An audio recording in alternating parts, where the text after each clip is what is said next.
Hey love bugs, welcome to another fabulous episode of the Larraine Show. And on today's show, my cover story is I'm going to be talking about independent drag queens and social media. Where's the support? And before that, honey, you know, we definitely going to do one of my favorite segments of the show, which is Girl Talk, honey. I posted some interesting topics you guys out there in Cyberworld had commented, so let's Girl Talk. Hi world, it's me, Larraine. The queen of laughter, the queen of giving, the queen of believing, the queen of talk. The queen of laughter, the queen of giving, the queen of believing, the queen of talk.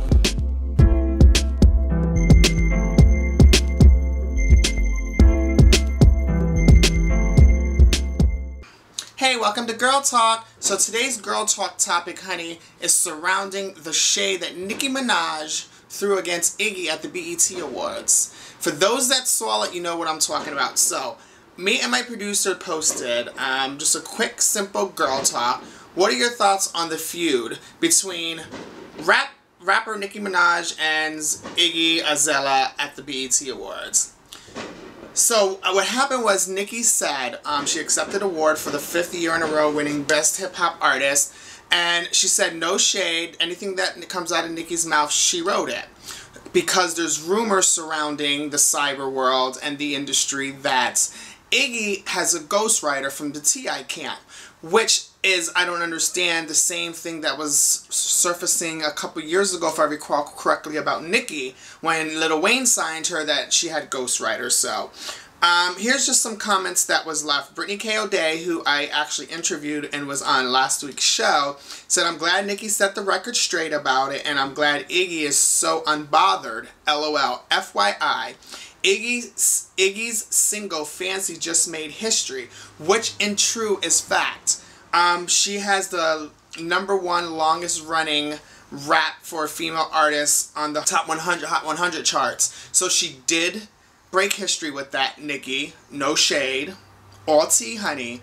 So you got to give her that. You, my darling, need to really understand that there's enough money in this industry for everybody to make it. So big up to Iggy. And then Kevin Just Comic commented, "Well, Remy Martin about to be out in a few. She's going to put both them down. LOL. So it wouldn't matter." Listen, I live for Remy. Unfortunately, Remy had to do some jail time and she's been incarcerated.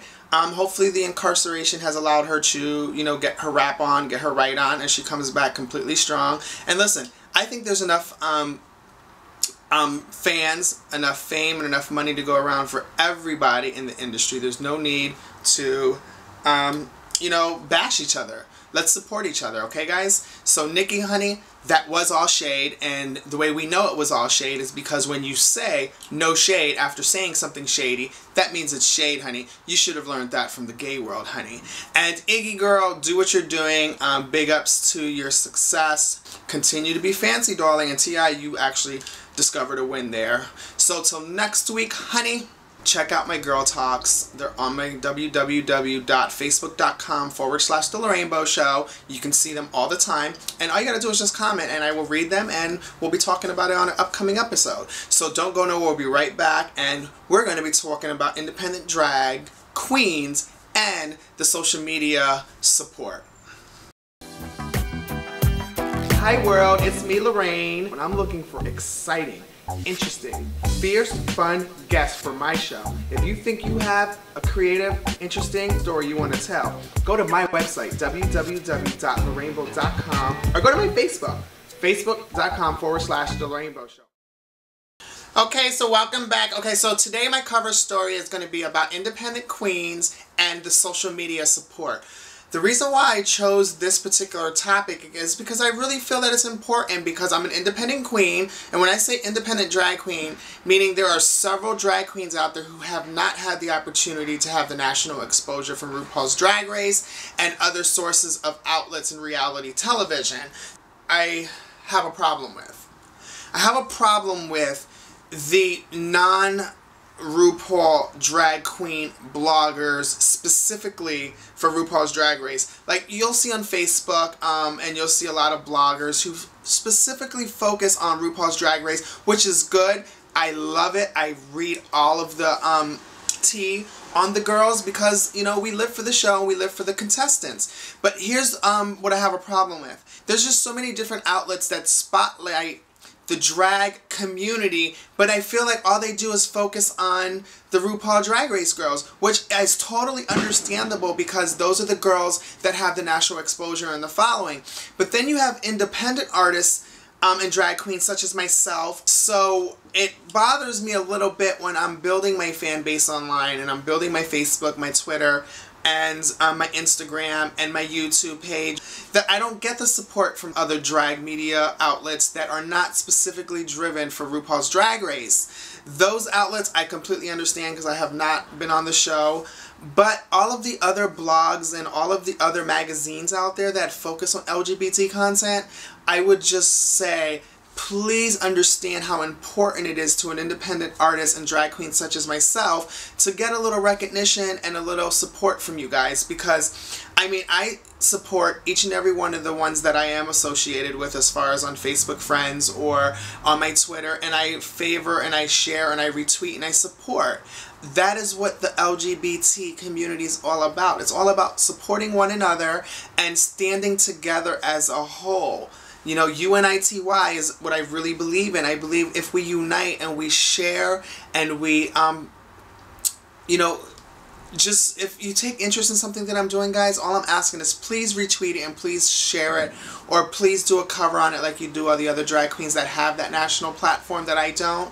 And vice versa. I invite each and every one of the editors of the magazines or blog to sit down with me and talk about why you created this specific genre of blog. And, you know, it's all love, guys. So there is 100,000s of me out there that we can support.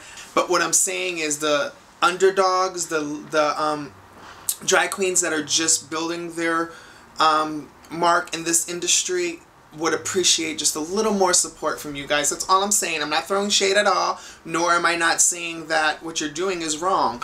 All I'm saying is that I wish, or I kind of hope that we can get to a point one day when you have an independent such as myself and somebody such as yourself can work together and share each other's content and share each other's love, because I really feel that every story should be told. No story should be untold. I have a story and I'm bringing to you guys each and every week a story of somebody else or a topic that I feel that needs to be covered. So with that said, please, if you have any specific interest in bloggings or Facebook like pages or websites that cover LGBT content, please don't forget your independent drag queen and artist. And big up to all of the girls in the industry. Every single queen is unique. Every single queen is beautiful. And I absolutely love each and every one of them the same. And RuPaul has done such a tremendous job on letting these girls get some national exposure. Big up to RuPaul. Big up to World of Wonder. Big up to Logo. Big up to anybody who's affiliated with RuPaul's Drag Race. And for all of the girls that competing on the show and that are out there spreading the love and the wealth of drag, you are amazing. Enjoy your ride, enjoy the journey, enjoy reaching an audience base that most of us drag queens would love to do. And it's 4th of July, so you hear the fireworks. They're coming through the studio, so I apologize for that. But no, honestly guys, with that said, stay tuned to next week. I thank you from the bottom of my heart, humbly, honestly, for all of the support that I get worldwide. You guys are everything, and without you, this show or my passion for this show would honestly be zero. I love telling untold stories. I love each week sharing my thoughts and my opinion with you guys, and I really honestly appreciate all of the love and support, okay? Loves and kisses. Continue the support and continue to watch The Larraine Show Mondays at 3 p.m. on Larraine TV on YouTube exclusively. Hi world, it's me, Larraine.